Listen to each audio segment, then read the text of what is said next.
Good morning. Morning. Madam CJ Walker.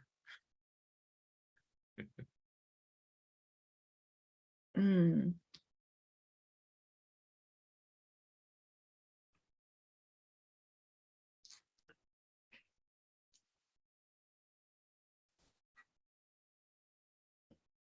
Right, I would like to call to order the meeting of the Special Committee for the Transition to 14 Wards. Madam Clerk, if you could please call the roll. Alderwoman Davis. Alderman Vaccaro. Present. Alderwoman Ingracia. Present. Alderwoman Boyd. Alderman Bosley. Alderwoman Middlebrook. Present. Alderwoman Rice. Present. Alderman Todd. Present. Alderman Page. Alderman Stevens. Here. Alderwoman Schweitzer. Here. Alderman Grass. Alderman Grass. Alderwoman Walker. Present. President Green. Present. Alderwoman Davis. Alderwoman Boyd. Alderman Bosley. Alderman Page. Present. Alderman Grass. We have 10 present. We have a quorum.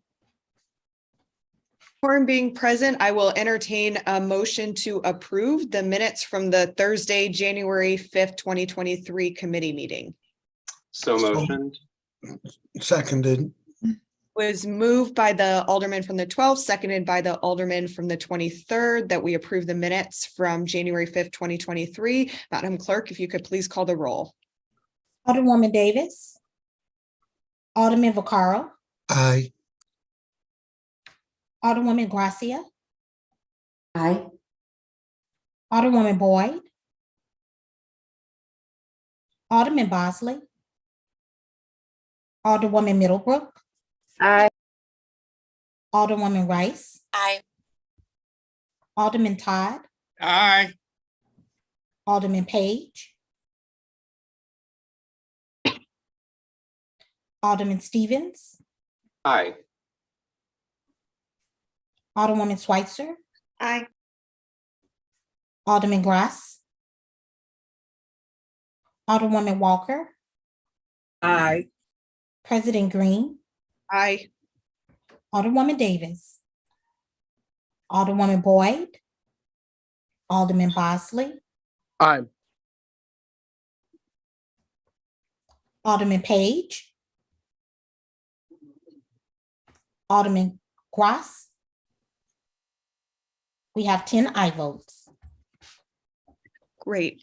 For today's discussion, I am going to turn it over to our subcommittee on Ward Capital, who will kick us off on their research and their findings. And then after that, we'll take some public testimony and then come back to committee members for any thoughts after we've seen both the work of the subcommittee and taken those public comments. So who from the subcommittee on Ward Capital would like to kick it off?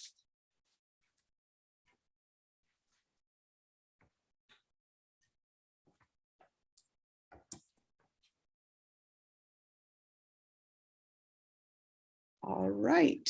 Is Alderwoman Boyd in? I think she was the chair. Yeah. Alderwoman Boyd is not going to make it. She sent, I think, a report to Christina, and I had one correction for the support for the report. I'm sorry, but I need 1 second.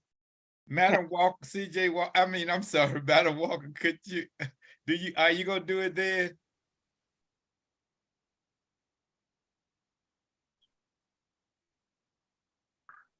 Yes, sir, Jesse. Madam President, members of the committee, we met and we talked about Ward Capital. We had Rich, I think Hanley, I can't remember his last name. He was there. Bradley. Bradley, thank you. Of course, we asked a lot of questions. We basically came up with that we had concerns with what happens to Ward Capital when the incoming alderperson does not come back the next session. And we talked about making sure that we had a fair and equitable distribution of Ward Capital. And one of the concerns was that Ward Capital not be divided equally, but that we do a needs assessment to find out which wards had the most needs and be able to skew more money in that direction for a certain period of time to try to bring all wards up equally to look as nice for everybody. And that was basically it. All right. Was there conversations regarding if we are to change the makeup of Ward Capital, does that need to go back to a public vote? No conversation on that. Okay. And what about, we know that some Ward Capital accounts have very little money on them. Some are sitting on, almost several $1 million that have not been allocated to specific projects. Was there a recommendation from BPS on how to, address the balances that are in people's, I guess, accounts that have not been designated to certain projects? We did have that conversation, but the conversation skewed toward most of that money being earmarked toward projects that are a year or 2 years old and never have been done, not a shovel having hit the ground. So most of that money is earmarked. It just haven't been used because streets and whoever else haven't enacted their process in order to make the projects happen. So yes, that's what we spoke about. Was there any recommendation from the committee going forward on Ward Capital? Any recommendations that the committee is making? No, ma'am. We have a couple of more people that we're going to sit down with. And I can't remember who, so forgive me for that. I don't have those notes in front of me. Was not expecting to be talking this morning. But we have a couple of more people that we need to sit down with to get more information. And after we get through with that, then we'll have a recommendation. Okay, sounds good. Thank you. Are there, I think we'll go ahead into public comment and then go over to committee members for thoughts and suggestions kind of going forward for the working group. Let me get my speakers list up here.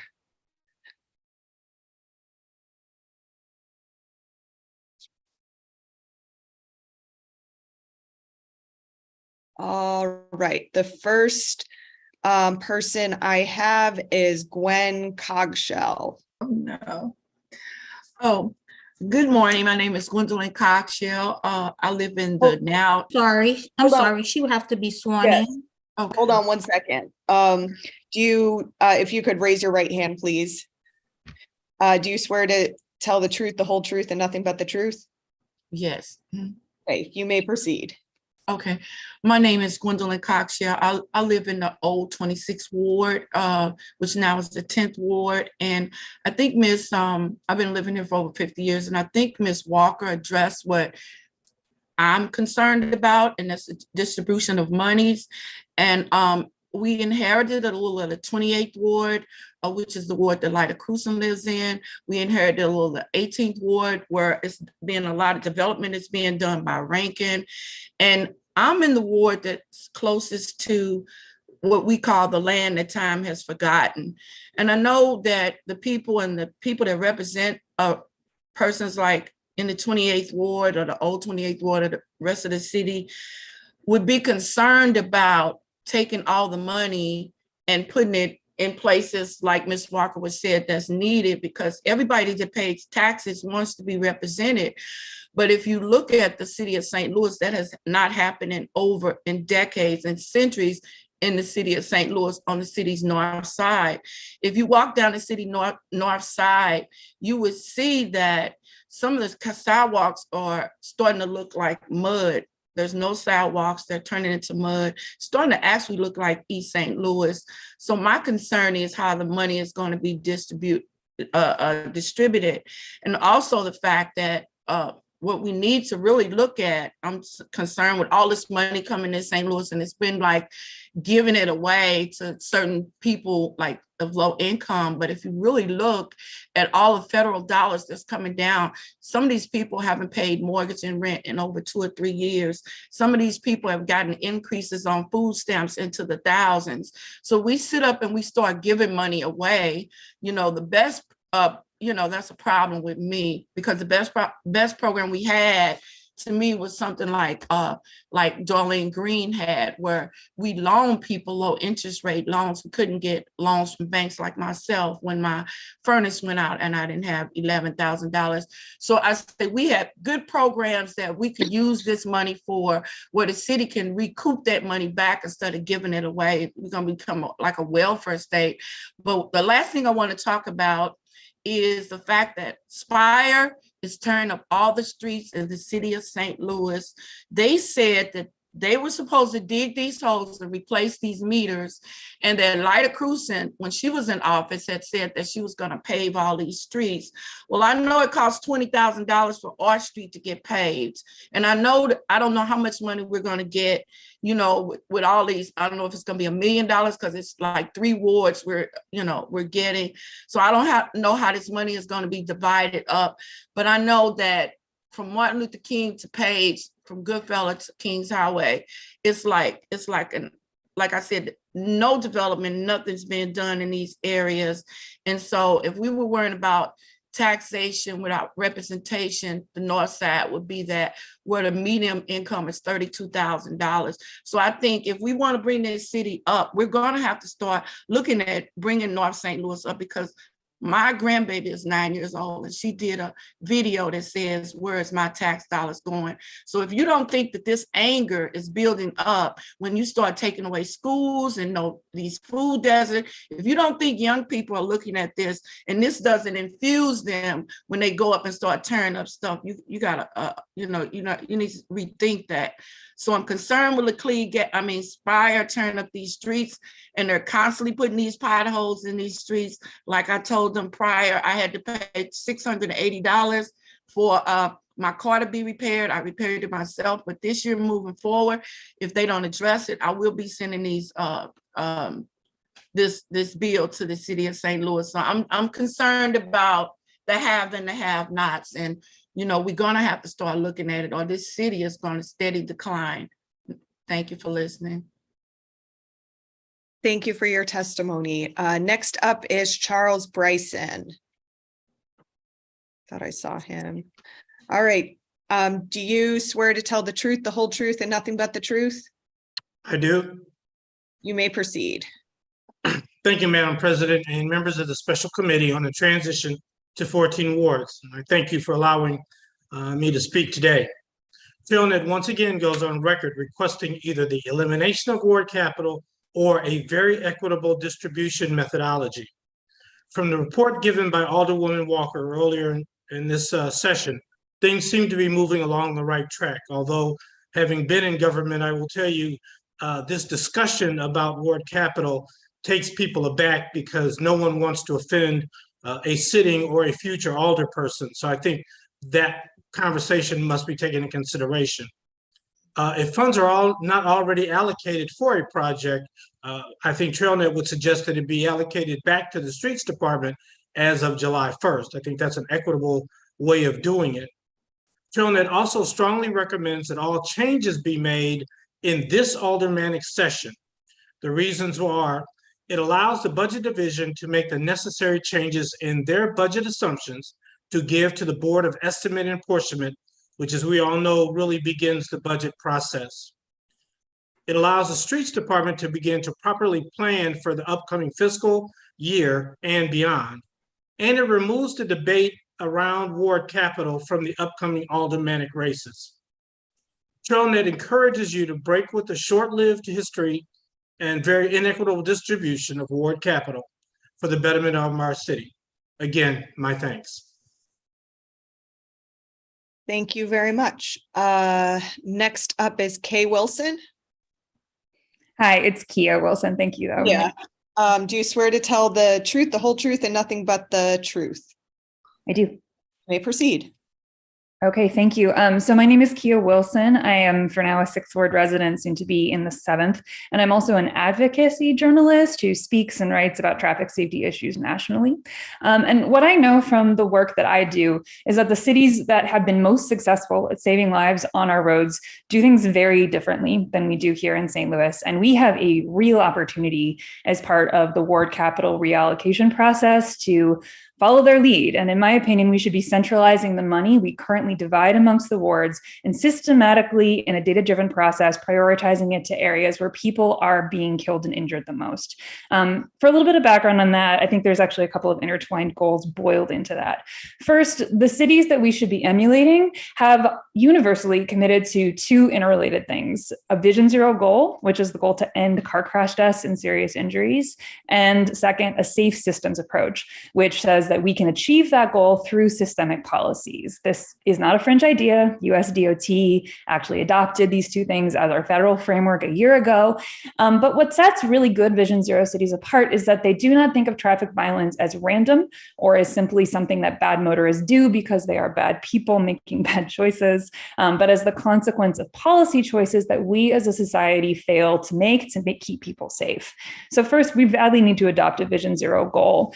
And in order to do that, we need to follow the lead of other cities in getting a little bit obsessive about citywide data, which is sort of different than how we do things under the ward capital system now. Great Vision Zero cities are obsessed with data about car crashes, where they happen, when they happen, who is disproportionately involved in them, and which systemic factors drive those trends. And there are very clear trends. They make that data readily available and easy to understand to the public, at the minimum with an annual citywide traffic study, which is something that I think we need very strongly and is not well served under the existing ward capital system. Third, Great Vision Zero cities use all that information to make proactive, data-driven, citywide decision about how to save lives, particularly with regards to where crashes happen, because folks in my field know that an unsafe built environment is the single greatest predictor of whether someone will be injured or killed in a car crash.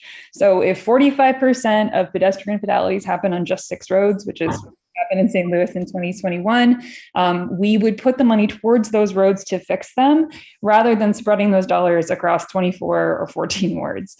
Car crashes are not distributed equally amongst our wards, and to equitably address them, the money we spend on infrastructure and other interventions shouldn't be either. So to sum up, everything I've learned in my 10 years as a reporter and a speaker focusing on this issue tells me that we need a data-driven, programmatic response to car crashes in our region, that those efforts need to be led by our most qualified professionals in our streets department, ideally, in my opinion. And we need to give them the money they need to make urgent changes now, rather than dividing it up amongst the wards and putting alders who are already working really hard in the unenviable position of having to save up for interventions that we need today. People are dying in our city in inequitable ways, and in other cities they are being saved, and we cannot wait. All right, our last speaker is Cindy Mentz.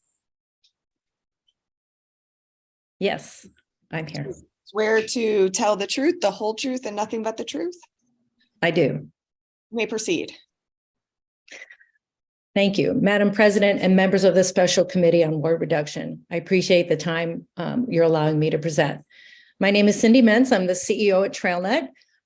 As Charles stated, we are the region's nonprofit dedicated to safe streets for all.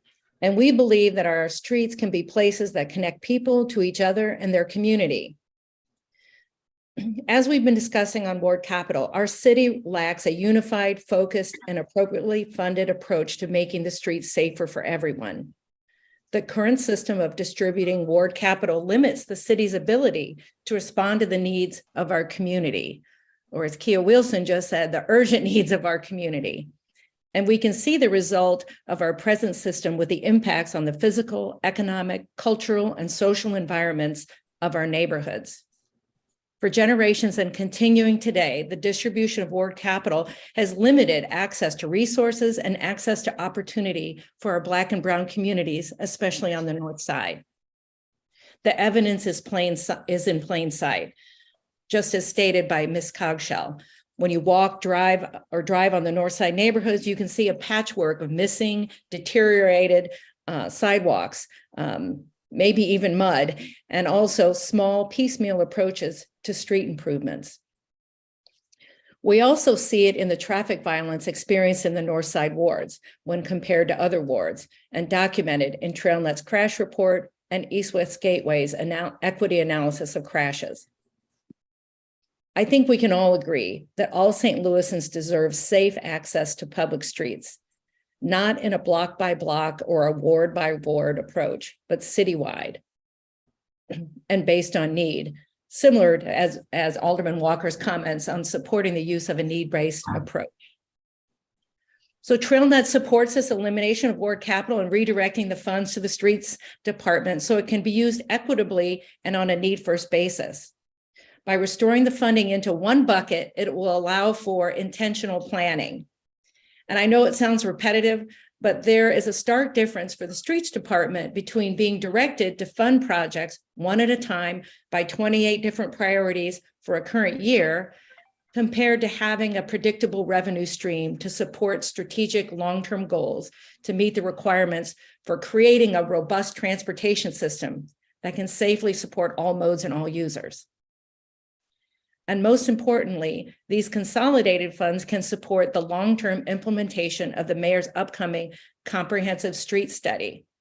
And also, the street study will support a Vision Zero approach as outlined by Kia Wilson.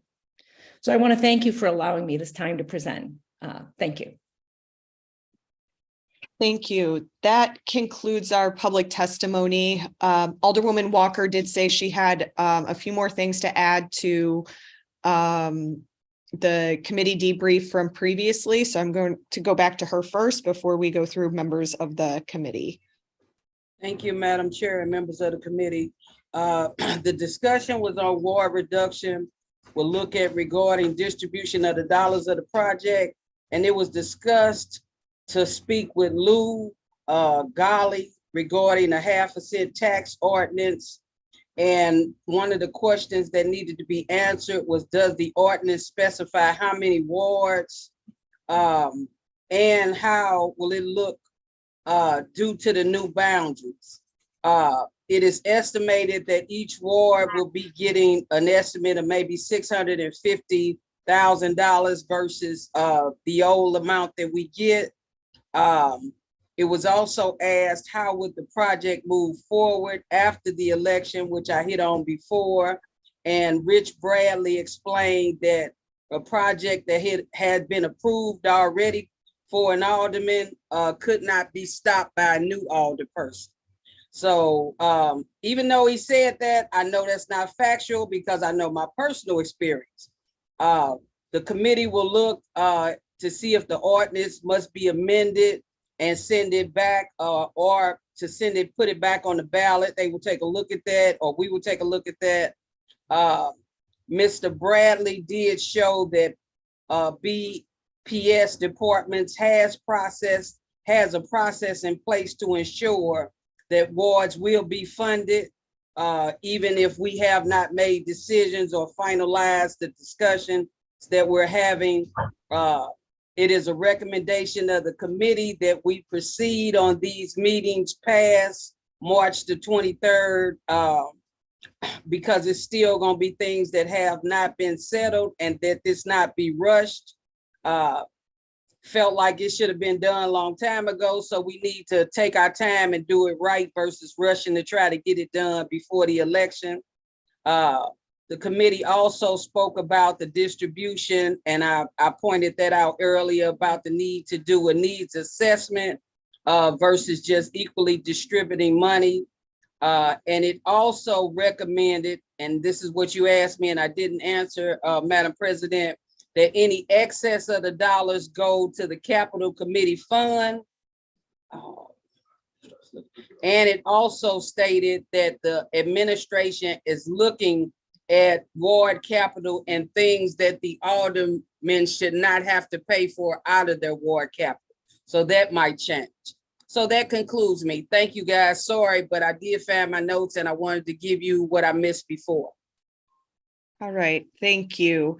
At this time, I will go through members of the committee. Don't think Alderwoman Davis is here. Alderman Vaccaro.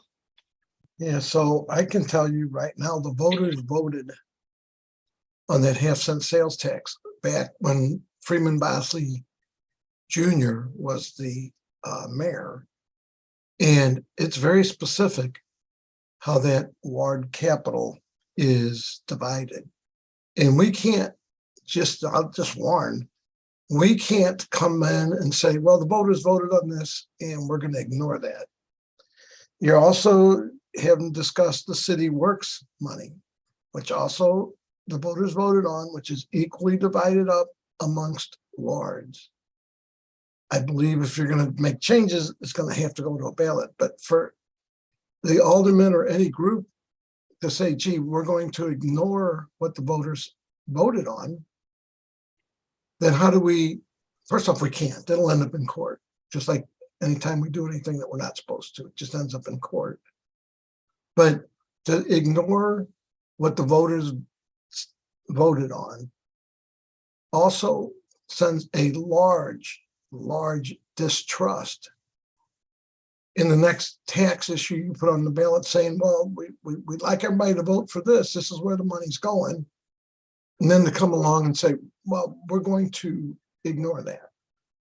So I'm just warning that, and I don't know the fix. I do believe it has to go back on a ballot. I do believe it is divided amongst the 28 wards equally on the money collected. I've argued in the past, they've also basically threw that aside and used it to balance the budget with during lean times and didn't give the wards the ward capital they should, which actually has gone into why some of the areas look a little worse than they do when the ward capital was basically used to balance the budget. There's plenty of money right now that can be used to fix areas north, south, west, east that are in dire need of fixing. I believe that. But you have to still follow what you put on a ballot. Otherwise, why even have a ballot? Let's just do what we want to do. You can't. And I guarantee if we mess with this ward capital, it'll end up in court because we can't. My suggestion, we got elections coming up. We should be focused on getting something on the ballot as to how this ward capital gets spent, or if it's eliminated, I mean, you also have that very large chance that somebody will sue and say you're misusing these funds or not using them in the intent that was on the ballot, and ballot language is very specific. They could say you can't legally collect this, and then we all lose. So I'm just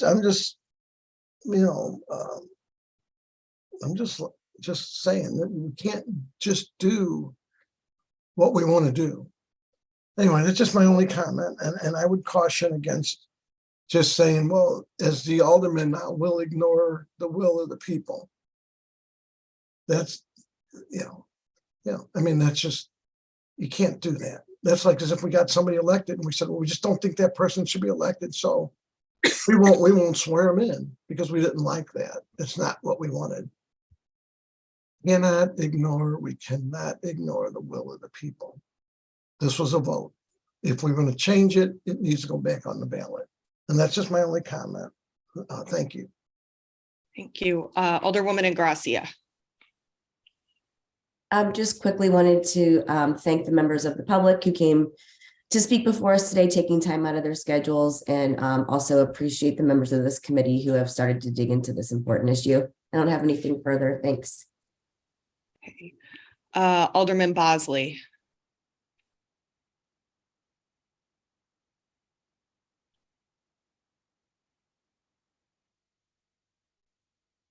Might not be available. Alderwoman Middlebrook. I have no comments. Thank you. Alderwoman Rice. Thank you, Madam Chair.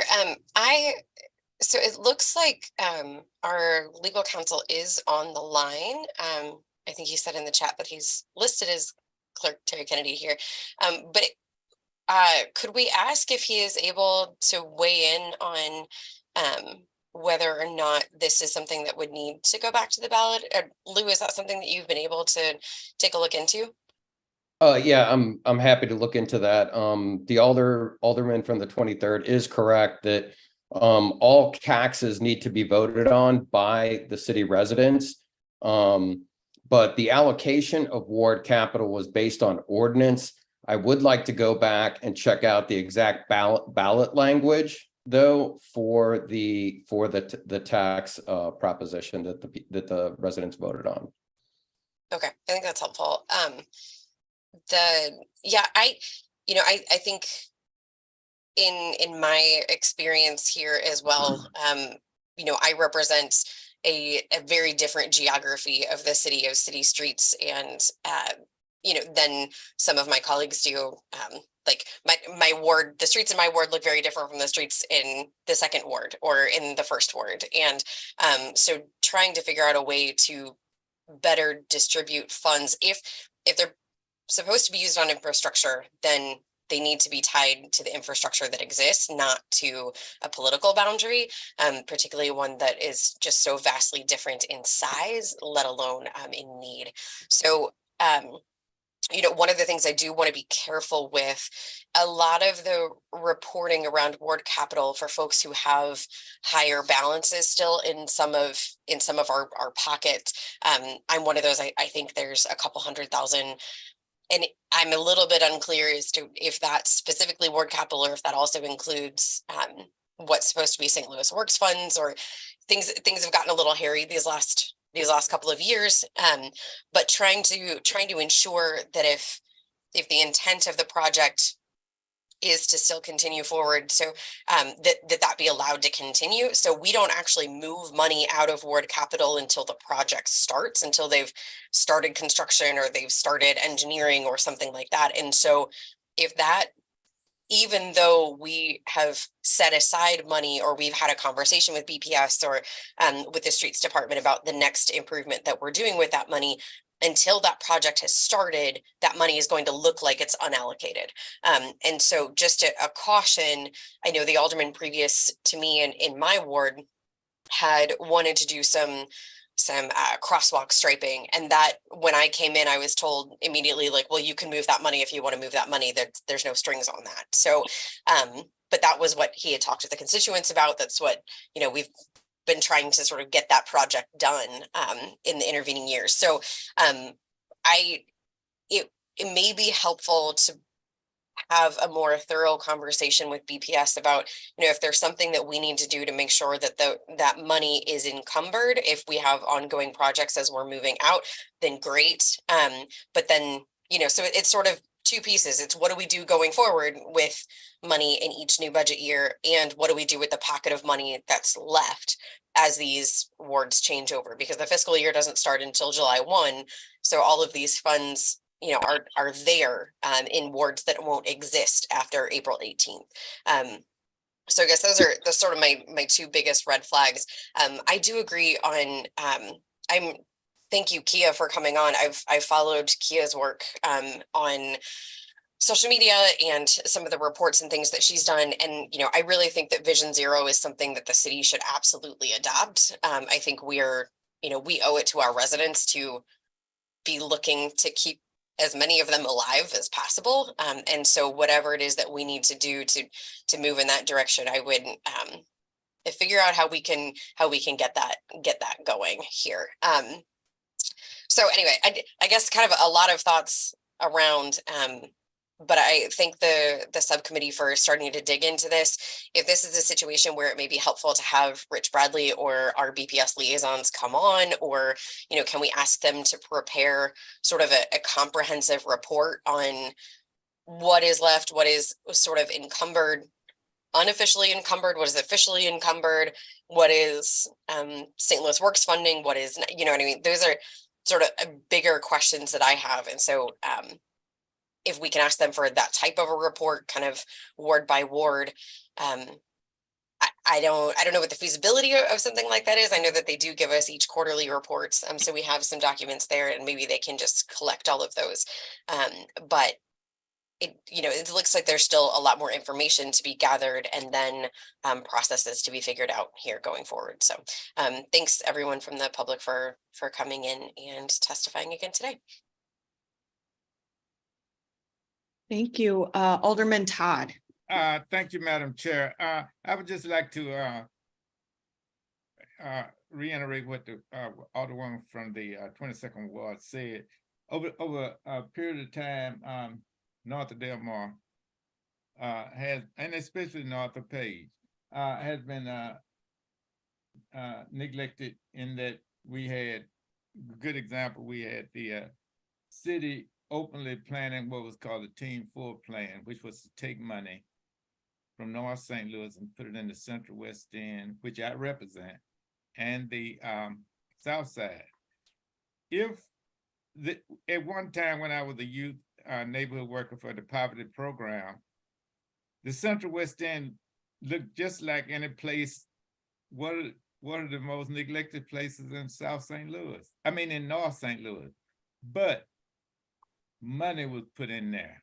I remember Westminster in the 4100, that's in the Central West End, for those who don't know, only had one house. The poor house was sitting alone because there were vacant lots all around it. We had the Gaslight Square, which was abandoned.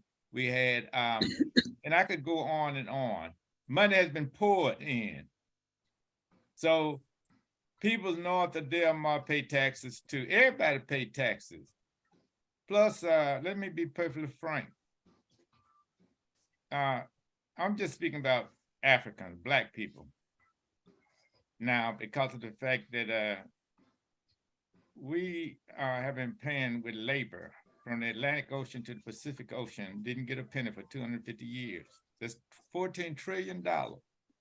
So anybody, there's no freeloader as far as African American is concerned because of the history of whoever that person is in jail and homeless or whatever. But the point I'm making with sidewalks is this.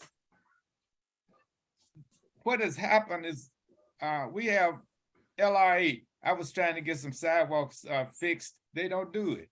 So the city, unless it's a privately owned sidewalk, they told me they do not repair 50-50 with LRA money, with 50 LRA 50-50 money for LRA sidewalk. On some of the streets in the 18th Ward and south of Page, you got streets, you got huge land mass where they've torn down all kinds of buildings, no sidewalk, people have to walk in the street. So when I say north of Page is north of Delmar, I mean, even, let me be perfectly frank, even on Washington Avenue, Washington Avenue, the alley between Delmar, which is south of Delmar, and Washington. You drive through that alley from Vanderbilt all the way down to Kings Highway, you will see it's just, the reality is that wherever you have Africans living or Black people, some of us are called, we are needing that our tax dollars are not going to benefit us as much as they are people who just didn't come from Africa. Let me be perfectly frank. And we need to make this, we need to find a way to make up for some of the taxes that have been taken from us. And St. Louis was a slave state, so we didn't get a penny for that neither, and we've never gotten equal treatment. So we need to, and we were segregated. It was a segregationist state, we didn't get equal treatment, and it's still not equal. So when we talk about a little change that we pay taxes for and we load to budget with so-called public safety, I think we need to do something. What we can do within the conversation we're having now with these sidewalks, and educate all people, because St. Louis got some good people, but sometimes we need to give them the information.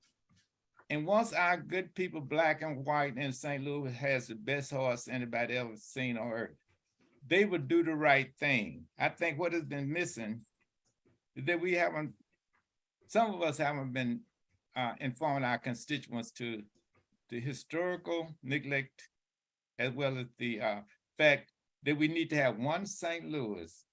And there's enough money for all of us, but we have to spend this money benefiting the taxpayers. That's the bottom line.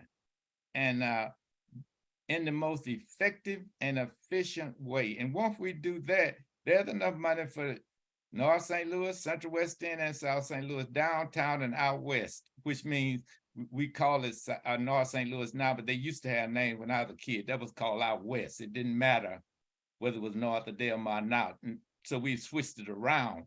And downtown used to be called the downtown south east of Jefferson. But the point I'm making is there's enough money, but right now we need to really use more money north of Delmar due to the neglect. Thank you, Madam Chair.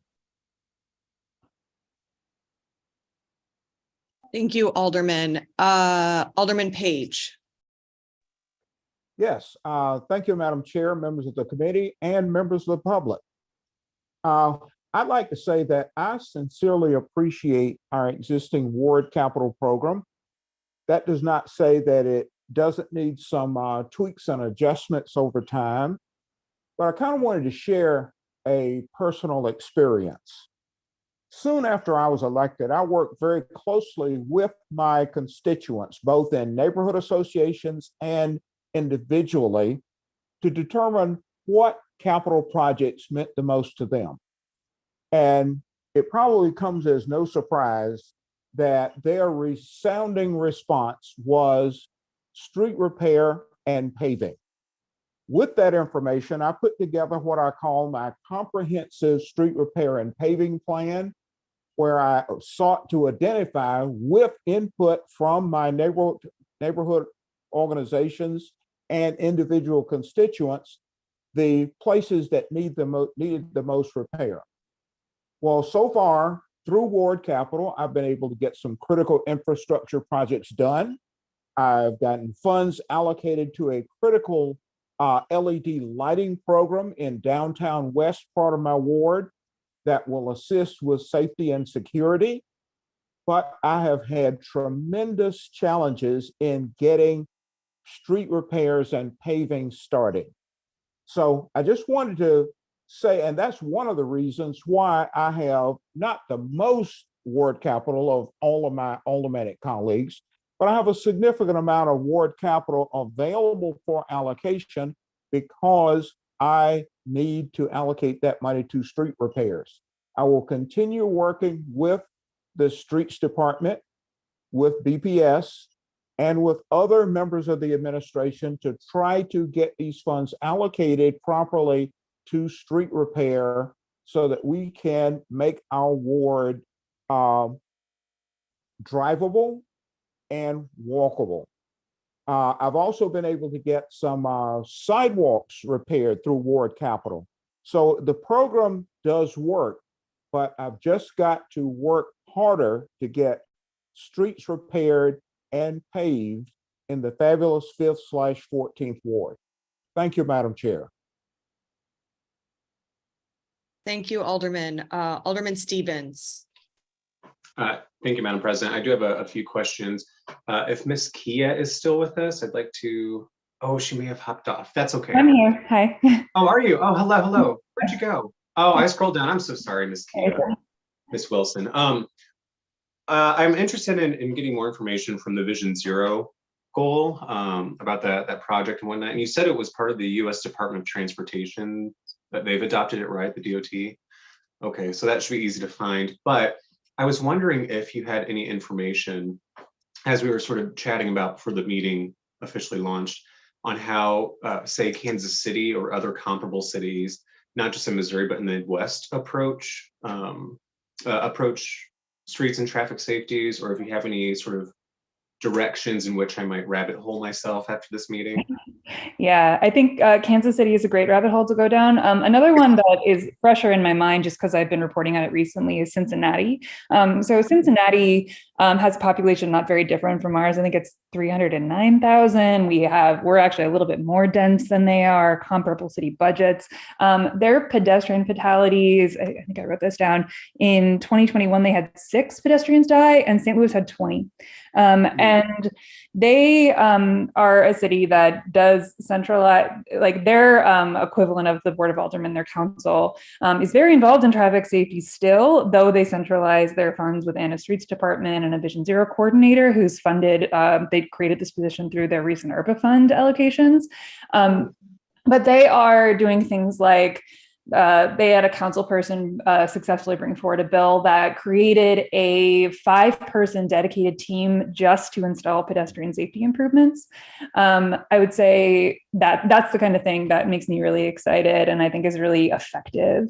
There are other cities, I would say even Denver is an example, that have started to bring forward policies like levying taxes to take the responsibility of sidewalk repair off of the shoulders of both property owners and individual council people, making it like a systematic citywide priority where there is funding dedicated to evaluate sidewalk conditions, sidewalk safety, accessibility for people who use assistive devices.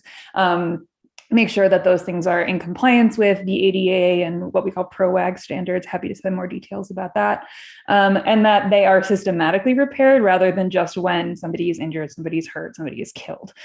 So yeah, there are a lot of examples within the Midwest and also more broadly. And I think we owe it to ourselves to be looking not just within the Midwest, but to any city that has been doing this work for a long time. New York City, DC, though we have very different challenges ahead of us, the strategies themselves are all quite portable, especially when it comes to protecting vulnerable road users, pedestrians, bicyclists, people who ride scooters even, because those strategies are low lift. They are usually don't require special skills and expertise to implement. They just require political will and specifically data-driven, centralized decision-making that makes it possible for city governments to say, here's the area of greatest need, and here are the funds to address it, basically.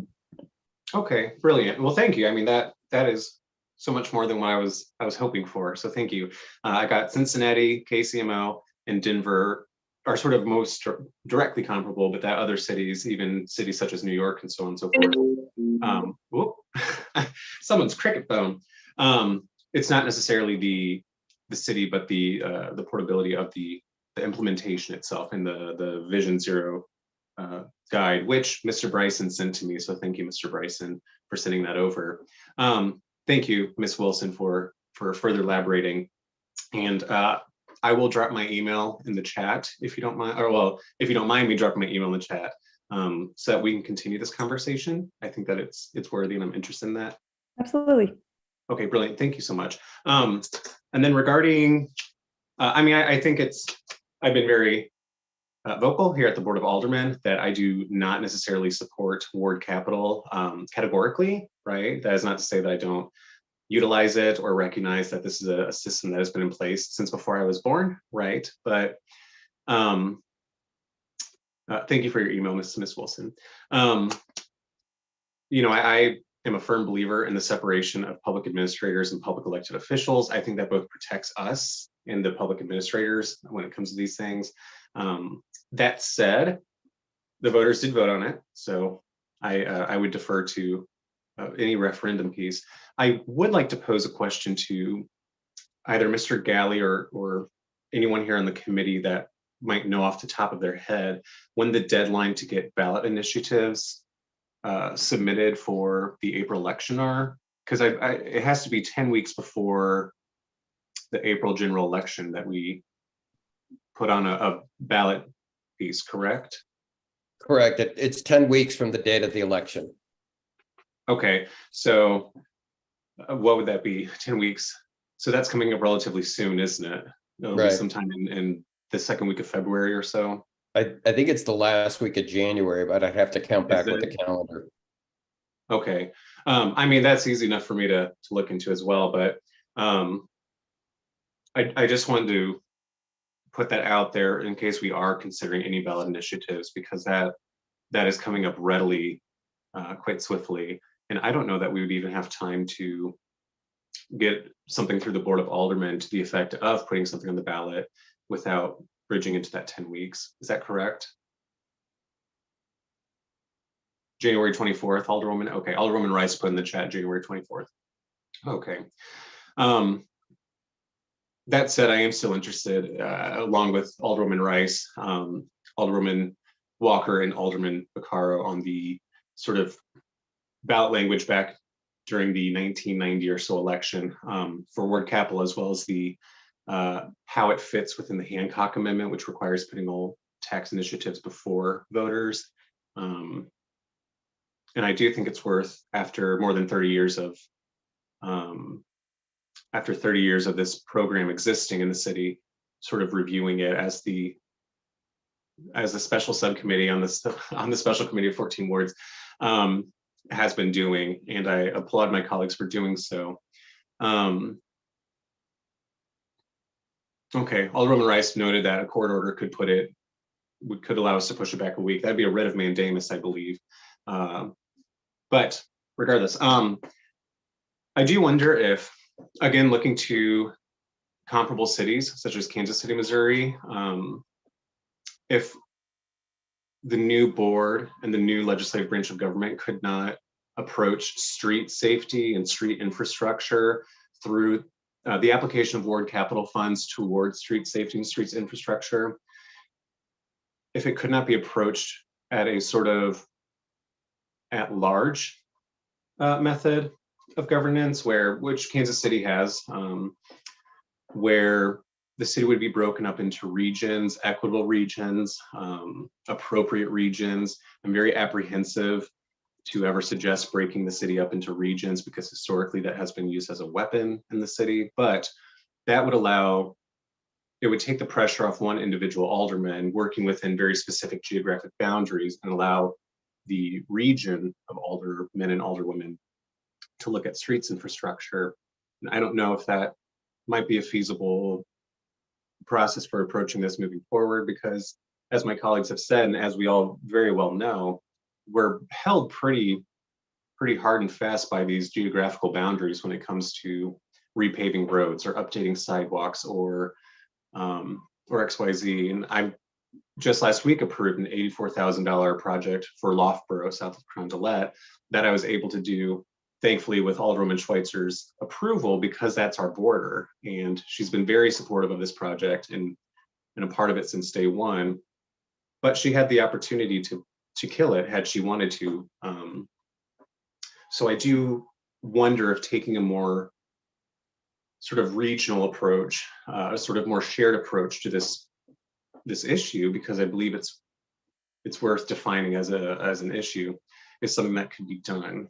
And then finally, Alderwoman Rice actually answered some questions for me, both in the chat and both by posing her own questions. I'm just going through my little post note right quick. I do need to get bifocals, unfortunately, so thank you for bearing with me. With all that, I think that's sufficient, and I appreciate everyone for coming to speak. I appreciate everyone submitting to my questions, and Madam President, I yield back. Thank you. Thank you. Alderwoman Schweitzer. Thank you so much, Madam President, members of the committee. I have a lot of thoughts on ward capital, and I appreciate the time that everyone here spent to bring their ideas forward. There are a few other written comments in the drive, so I hope alders have a chance to read those as well as having heard from people here today. I spent a lot of time thinking about ward capital, and one of the things that comes up a lot is that it seems to be used as the general maintenance fund in a lot of ways. And in reality, it's not enough money to even come close to the needs of what that sort of general maintenance and infrastructure needs are in any of the wards that exist currently. For example, in the 13th ward where I represent, there's $400,000 of outstanding sidewalk work needed. This work goes back to 2018. There's not enough money in the account to even cover that. Not to mention the money that is used and allocated every single year for dumpster replacements, tree planting, random things that happen if sometimes if a barrier is hit in the ward or a fence that the city owns. There's been times when I've been approached to say, hey, this fence needs to get replaced. Can you use ward capital for this?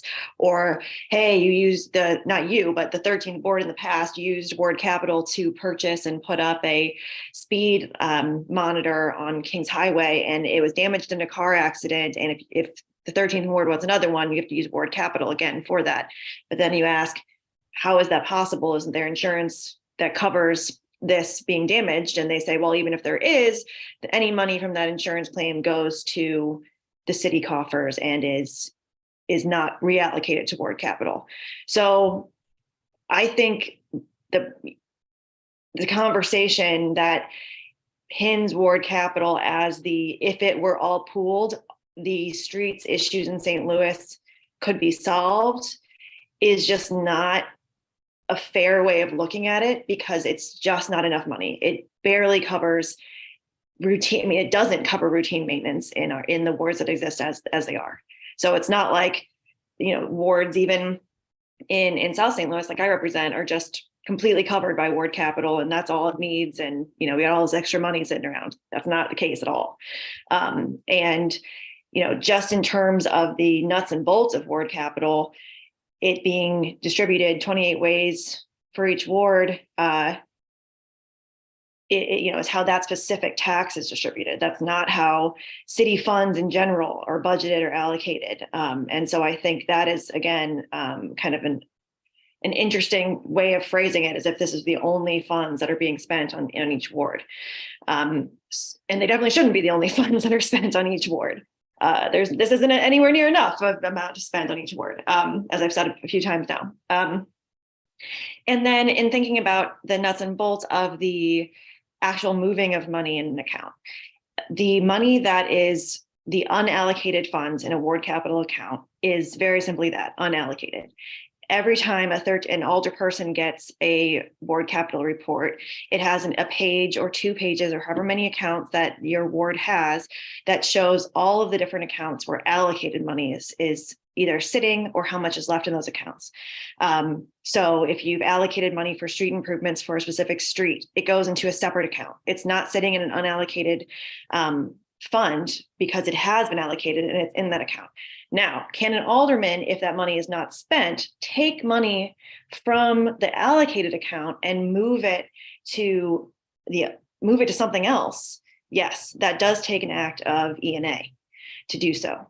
So it is very possible for a new alderperson to come in and say, I see there's $20,000 sitting in this allocated account for this project.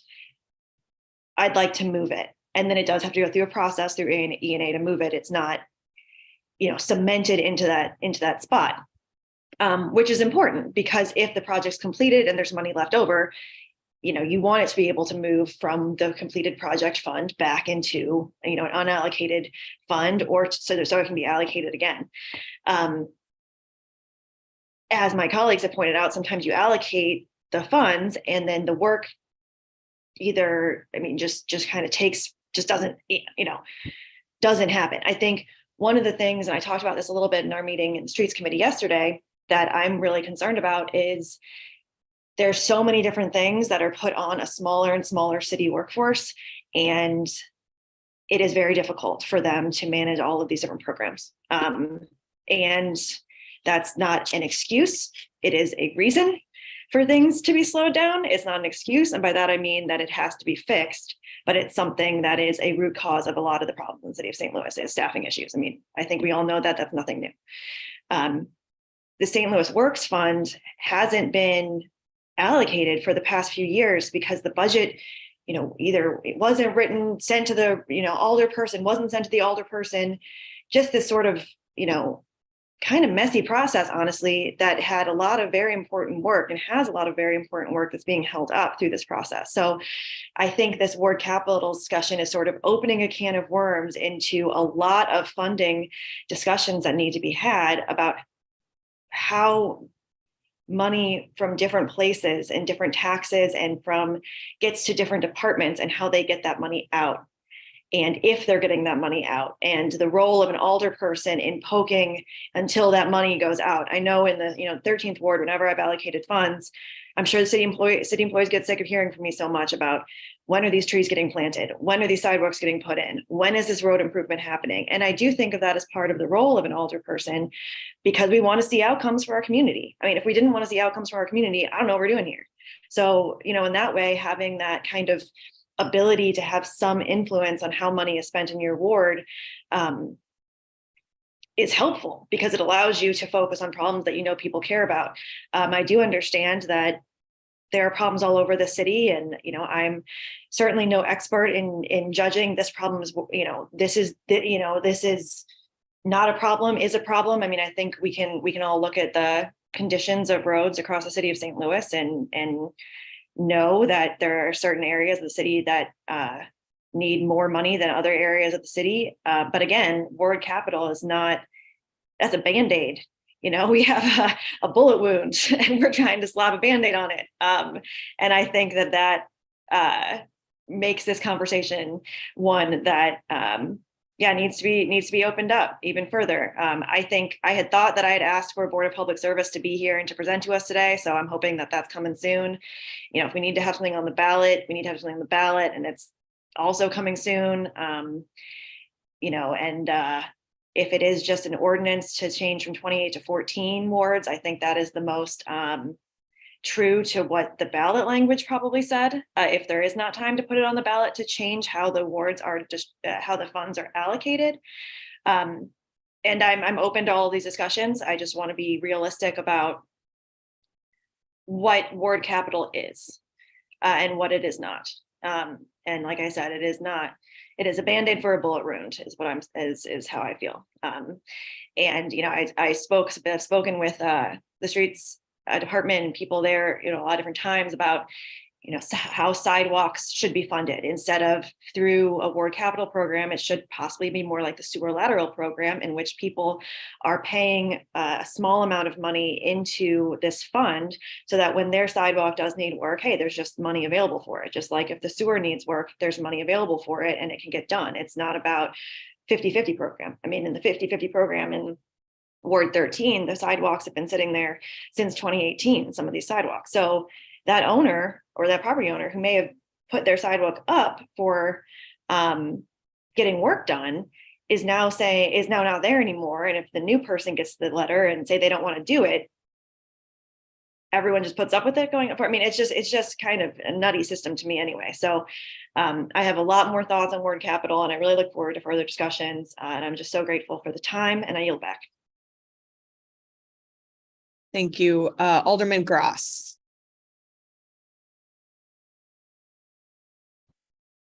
Does Alderman Vaccaro, do you have like a?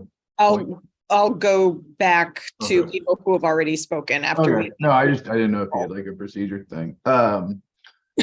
Yeah, no, this is an important discussion, and I think that the points here are right on. I know that there was one of our members of the public, made a comment earlier that they didn't know if the aldermans that represent wards like the 28th would necessarily think that this seemed inequitable.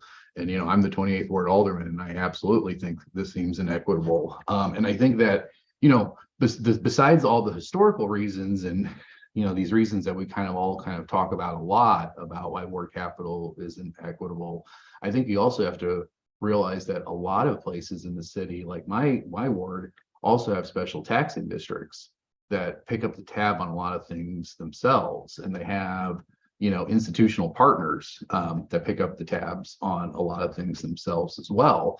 I mean, the idea that the other thing, my ward has a lot more people in it, or not a lot more people, but it's denser. So it's smaller geography. there's even less infrastructure because there's you know, smaller square miles to pay. So you know, this system needs reform, and it's not working. And I agree with the Alderwoman from the 13th that, you know, that I think this is one part of how we spend infrastructure, and you know, one part of how we plan it. But this is by no means, you know, we fix this and we do it. And I think that's also the problem is, you know, what's really ward capital, what's the stuff that, you know, the city does. But you know, I think the most important point though that I want to make is that, you know, I don't necessarily think the answer though is to, okay, well, we're going to keep the same system and give other wards more money and give some wards less money. I agree with the comments that, you know, this should go to the streets, this should go, you know, central planning, maybe not all of it, but a large portion of it. And what I would also say is that, you know, the things that we would want to keep still as part of ward capital or some sort of, you know, aldermanic discretionary kind of, you know, system where, you know, we agree that, you know, people that represent the community know certain things and needs, you know, we should clarify what those, what kinds of things that we'd be looking for alders to be doing and what we don't. And one of the things that I think is just terrible is that alders have to pay for maintenance and upkeep out of ward capital for things. I mean, it's just, you know, no one wants to think of ourselves like, oh, you know, we only do things for votes and we're political creatures stuff. But I think that it is just natural that, you know, people are incentivized to want to build new things. And, you know, oh, I have ward capital, and, you know I have some other people that want something new and something different.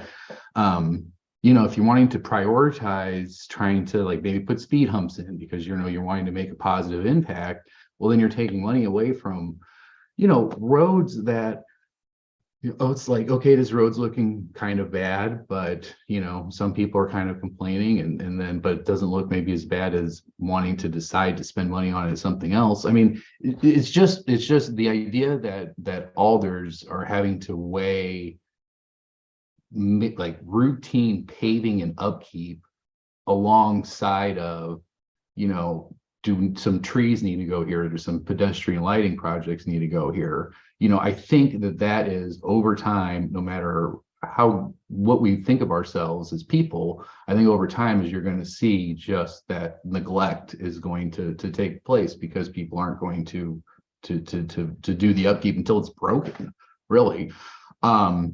So, you know, I think we're at a point right now where, you know, it would be great if we could make some sort of change now. I know that this is probably a very like large project to try to rush through, to say, oh, we're going to completely redo, you know, infrastructure spending right now.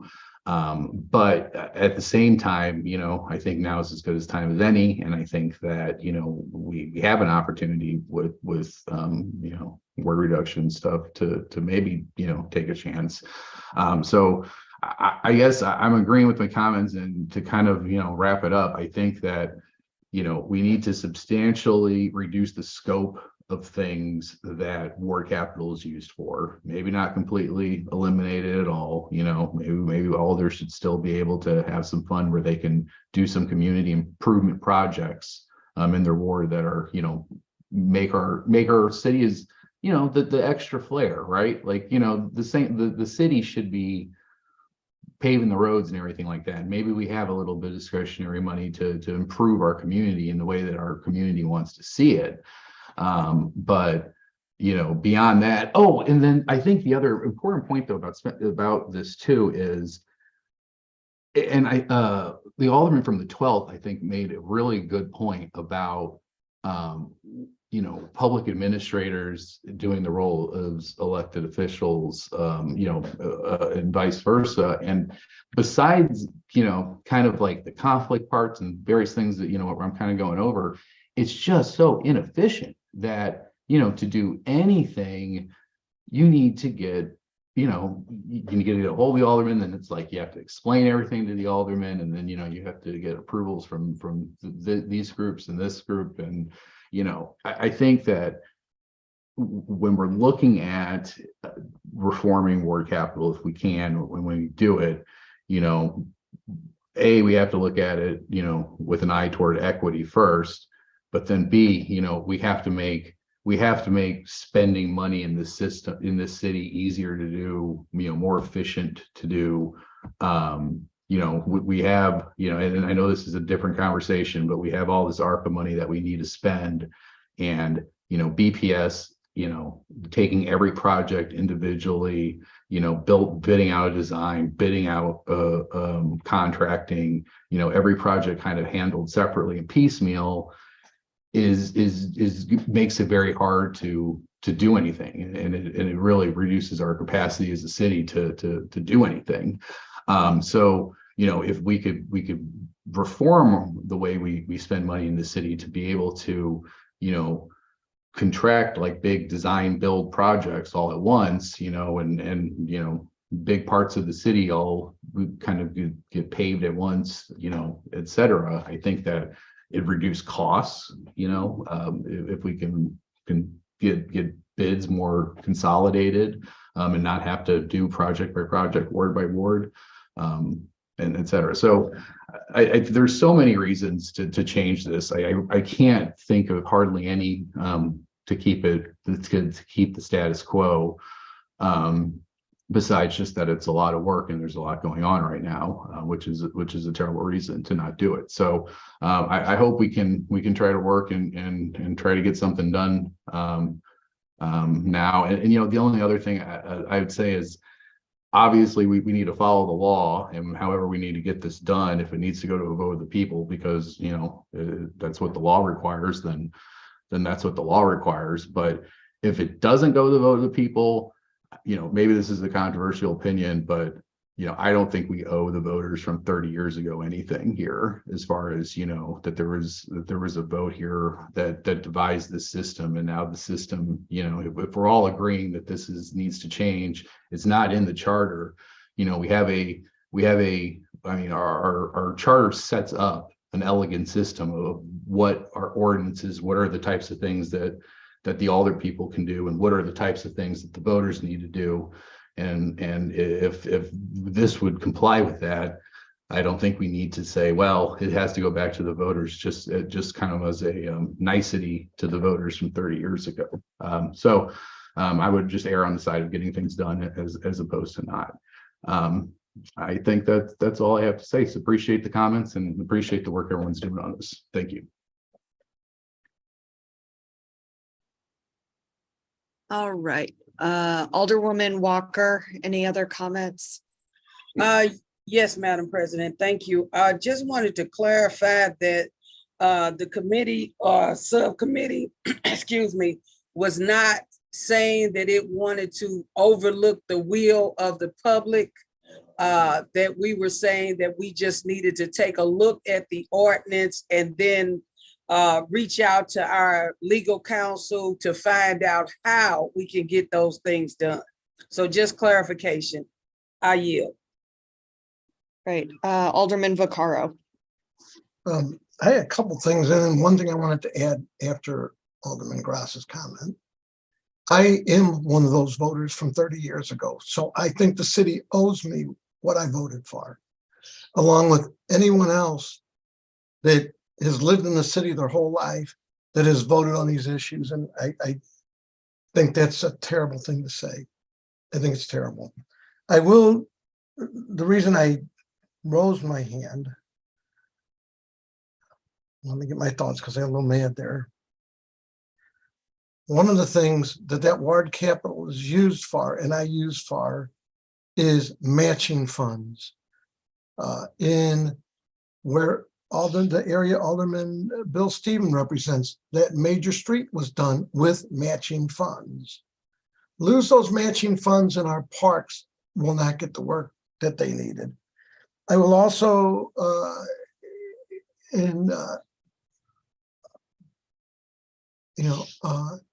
Alderwoman Rice's thoughts.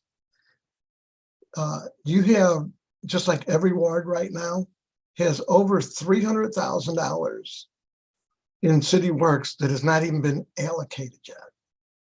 It's 3 years because of some paperwork stuff that didn't come over from, I guess, as the mayor's office changed and didn't get through streets, and it's there now. But there's 3 years of that money sitting there waiting that is going to come up probably shortly. I'm more interested in that because it's not going to be allocated to any project.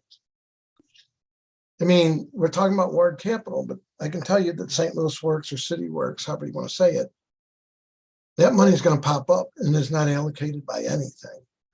But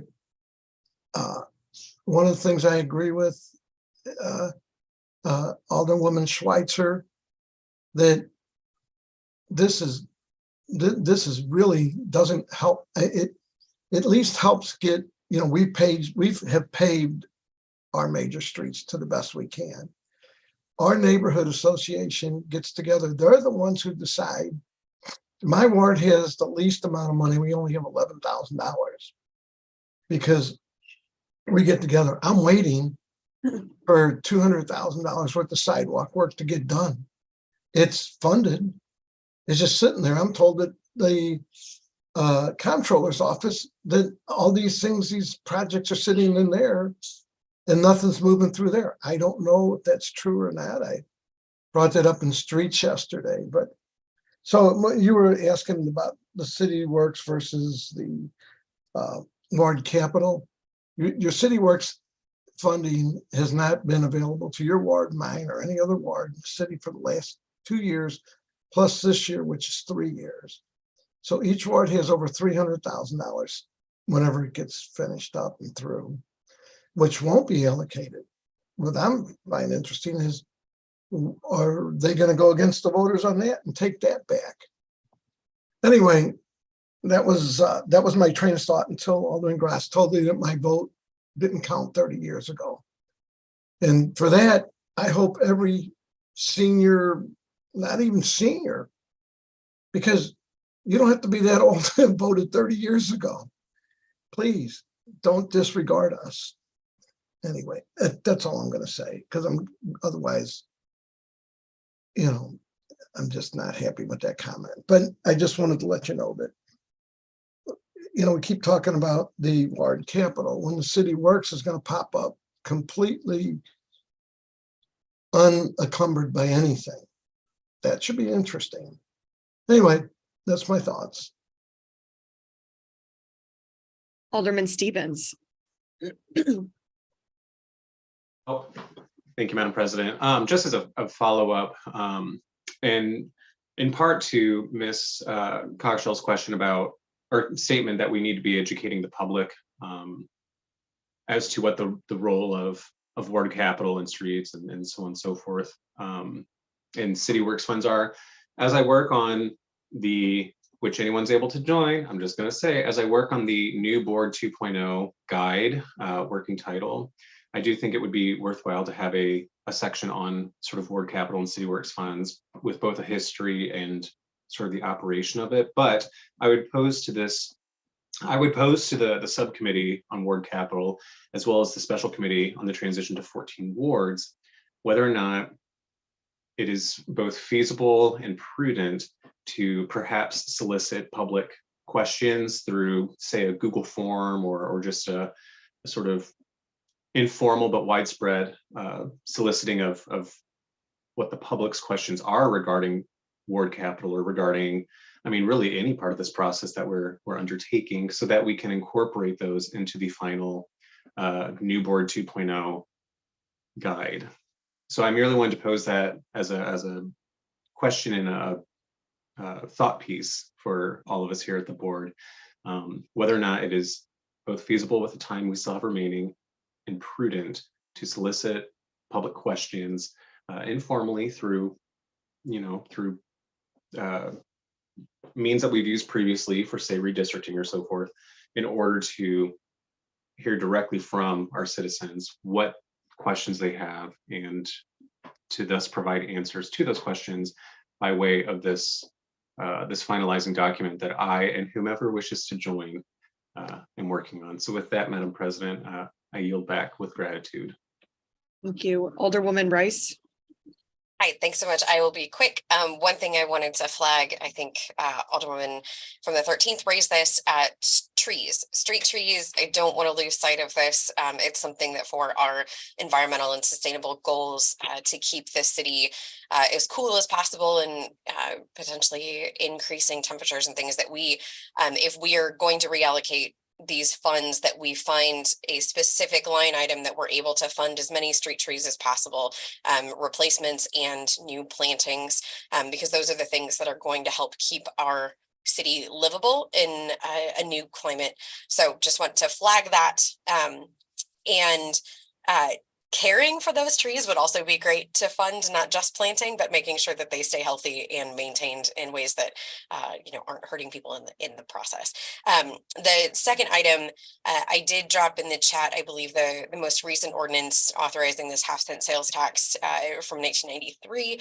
I'll let folks take a look at that. The ballot language itself does not seem to reference equal provisions to 28 wards. There are some provisions as far as allocation that do reference the 28 wards, but I think it would be unfair to say that it was that voters voted that each ward should receive an equal portion of this fund. So, and I do want to say also, our city is in a very different place than we were in 1993. Our needs are very different than they were in 1993. Our population has changed. Our modes of transportation have changed.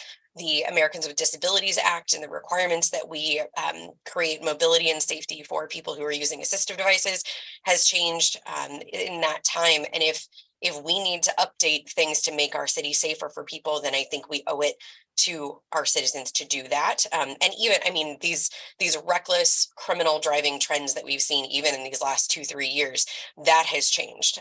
And so if whatever it is that we need to do, respectful of the fact that this half-cent sales tax did go to the vote back in 1993, we need to make the improvements that keep our people safe. So I don't think it's disrespectful in the spirit of what was offered back then to do that. So, but that is a bigger debate. But I just wanted to throw that in. Thank you so much. Thank you, Alderwoman Rice. Just going to close with a couple of things. I'm sorry, our public testimony is completed for today. But if you have additional comments, feel free to please email them to us and they will go to the entire committee. So from what I've heard from committee members today, it seems like we need some more information in a couple areas. If Gally could please be putting together for us kind of an analysis on what authority, what changes we could make in terms of redistributing those funds, whether they be equitably or to the streets department, what authority we would have to do that without going to the ballot and what would have to go to the ballot. I think we need a determination on that pretty quickly. As Alderwoman Rice did put in the chat before, you can petition a judge, and if we need to put something on the ballot, have the potential to do it 8 weeks out instead of 10 weeks out. But if we determine that that is a necessity, then we would have to get this introduced next week, and we would probably have to call a special meeting in order to meet that deadline as well. So I think we need some clarity on this as quickly as possible on whether changes to this need to be taken to a vote or not. I think the other thing we need to do, unfortunately, Rich Bradley was not able to clear some conflicts to be here today. And I understand that there are quite a few questions for him and for BPS. And so I would advocate that for next week's meeting, let's see if we can get Rich Bradley to come, and we will, in addition to talking about BOA staffing next week, we'll also revisit some of this conversation on ward capital when we have a little bit more information on legal challenges, and also hopefully have Rich here from BPS to answer some further questions. So if there's nothing else from committee members for today, Are there any announcements from committee members? Okay, we need to excuse members. I think the folks that are absent today are Alderwoman Boyd, Alderwoman Davis, is that correct? So I would entertain a motion to excuse the aforementioned alder people from the meeting today. So moved. Second. It was motion by the Alderman from Previous role. 23rd, seconded by the Alderwoman from the 8th, 20th. There was a call for previous roll. Any objection? Seeing none, motion passes. We'll entertain a motion to adjourn for today. So moved. Second. It's been moved by the Alderman from the 23rd, seconded from the Alderman from the 12th, that we adjourn for today. All in favor signify by saying aye. Aye. Opposed? Motion carries. We will see you at 11 a.m. next Thursday.